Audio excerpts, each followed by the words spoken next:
ऐसा है, यहाँ तक आज की बैठक का प्रश्न था।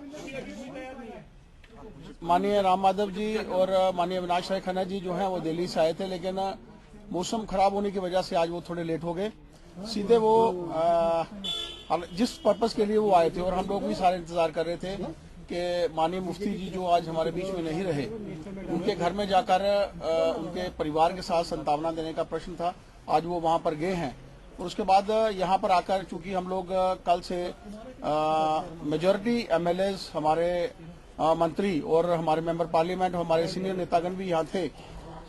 यहाँ पर बैठकर चर्चा का विषय यही है आज के, चूंकि मुफ्ती जी के यहाँ पर शोक है, और मैं समझता हूँ कि जिस तरीके का उन्होंने वक्त दिया है कि वहाँ पे के चौथे के बाद, क्योंकि हमारे यहाँ मुस्लिम्स में एक रिवाज है कि 4 दिन के बाद 4 दिन तक उनके घरों में कोई चर्चा नहीं होती, 4 दिन तक।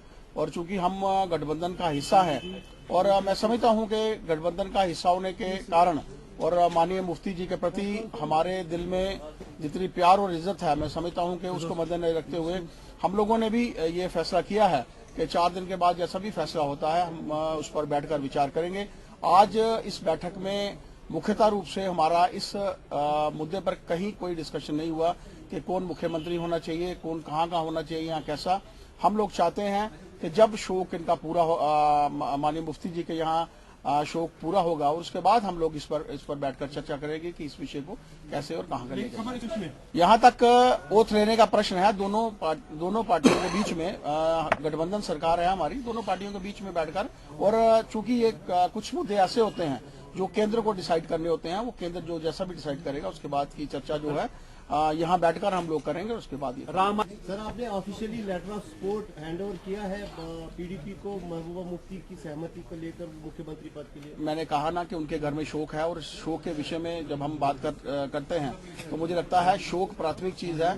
उसके बाद की डिस्कशन जो है हम चौथे के बाद। 4 दिन के लिए क्या गवर्नर रूल रहेगा स्टेट में? ये तो गवर्नर साहब का काम है देखना, क्योंकि यहाँ तक इस लॉ का प्रश्न है, इसके बारे में गवर्नर साहब जो है वो बेटर बता सकते हैं। सबसे पहले मैं आपसे अर्ज करूंगा कि लोगों को गलतफहमी होती है जब वो कहते हैं कॉन्स्टिट्यूशनल क्राइसिस।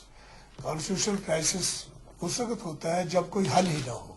क्राइसिस होता है कि कॉन्स्टिट्यूशन के अंदर कोई हल ही ना हो। वो होता है कभी रिवोल्यूशन हो जाता है किसी मुल्क वगैरह में।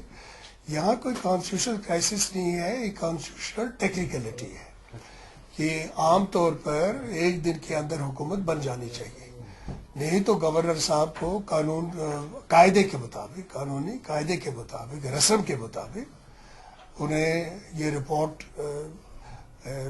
भारत देश के राष्ट्रपति को भेजनी है, और वो कैबिनेट पे भेजेंगे, फिर कैबिनेट पे प्रोसेस होगी, फिर उसके बाद वहाँ फैसला होगा कि भाई कितने दिन लगेंगे। अगर उन्हें लगेगा कि कुछ ज्यादा दिन लगेंगे तो वो गवर्नर रूल कर सकते हैं। गवर्नर रूल का मतलब नहीं है crisis. Governor rule is not a crisis, it is an alternative. Interim period के लिए एक ऑल्टरनेटिव होता है। गवर्नर रूल 2 किस्म का होता है। एक, जब रियासत की हुकूमत कानून के मुताबिक चली ना जा सके, वो 6 महीने के लिए भी होता है। प्रेसिडेंट का रूल 2 साल के भी होता है। दूसरा गवर्नर रूल होता है कि जब तक नए आदमी को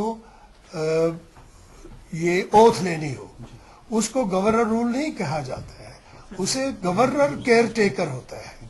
गवर्नर केयर टेकर होता है, वो गवर्नर रूल नहीं माना जाता।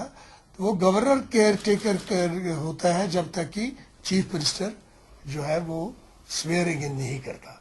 तो यहाँ पर ज्यादा से